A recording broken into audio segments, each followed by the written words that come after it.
Hello guys, for today's vlog, ayan makikita nyo po yung ating nyog, malambot na nyog. Ayan guys, gagawin po natin ng bukayo. Ayan guys, yung kayura natin.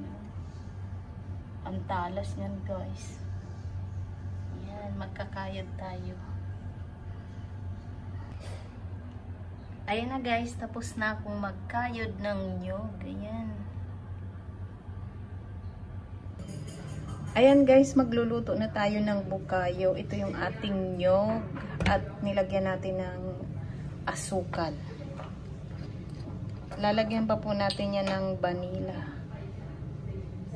Ayan guys.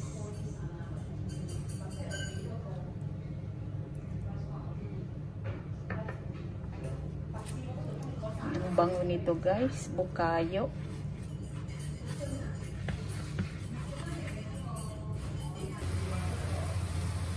Ayan na guys, yung ating bukayo. Patutuyuan lang po natin. At yung asukal nito guys, tsansahan lang. Depende sa inyo kung gusto nyong matamis na matamis. Sa akin, hindi po ganun katamis ang gusto ko.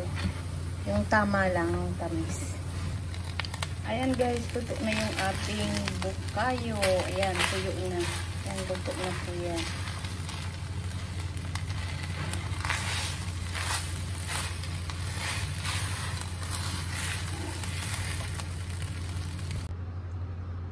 Hello guys, for today's vlog, gagawa po tayo ng cassava roll. Ito po yung kinadkad natin na kamuting kahoy. Piniga po natin yung katas niyan. Ngayon lalagyan po natin ng vanilla.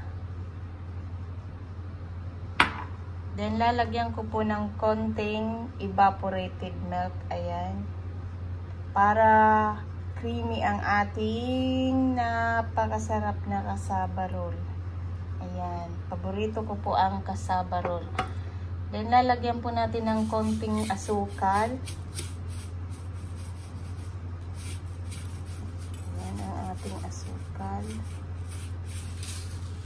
Konti lang po dahil yung ating bukayo ay matamis naman. Para tama lang po yung tamis ng ating cassava roll. So ayan, babalutin lang po natin yan sa ating banana leaves. Ayan. Ayan po ang ating pagbabalutan. Banana leaves. Ayan guys. So, balutin lang po natin. Pagkatapos po natin haluin mabuti, babalutin po natin sa dahon ng saging. Ito na po yung ating kamuting kahoy. Ayan. So, lalagyan na po natin ng bukayo. Ayan guys. Yung ating bukayo.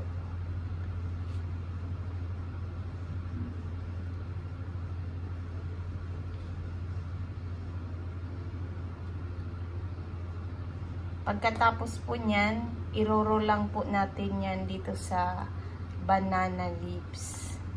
Ayan, depende po sa inyo kung maraming bukayo ilagay nyo.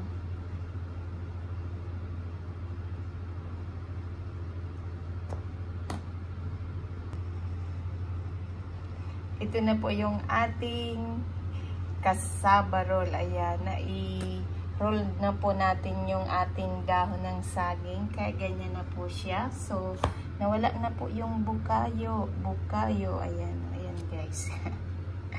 Ganyan. So, babalutin na po natin. Ito na po yung ating cassava roll. Bali, ilalaga lang po natin yan. At antayin lang po natin hanggang maluto. At syempre po, mayroon na tayong masarap na almusal. Ayan. Parang nasa Pilipinas lang po tayo. So ayan po, wait lang po natin na maluto ang ating cassava roll. Ayan na po, kumukulo na ang ating masarap na almusal, cassava roll. Ayan na po yung ating cassava roll. Ayan, malapit na po siyang maluto. Bali, pinakuluan ko siya ng 25 minutes na. Gawin po natin kalahating oras para sure po tayo na luto na yung ating cassava roll. Yay! Luto na po ang ating cassava roll of the day. Yummy! Ayan na po, nakita nyo, napakaganda po ng ating cassava roll. Ayan, may mainit na kape. Ayan, ipapakita ko po sa inyo ang kanyang loob. Ang bango guys, dahil yung nilagay po natin na vanilla. Ayan guys. Kakain na po tayo.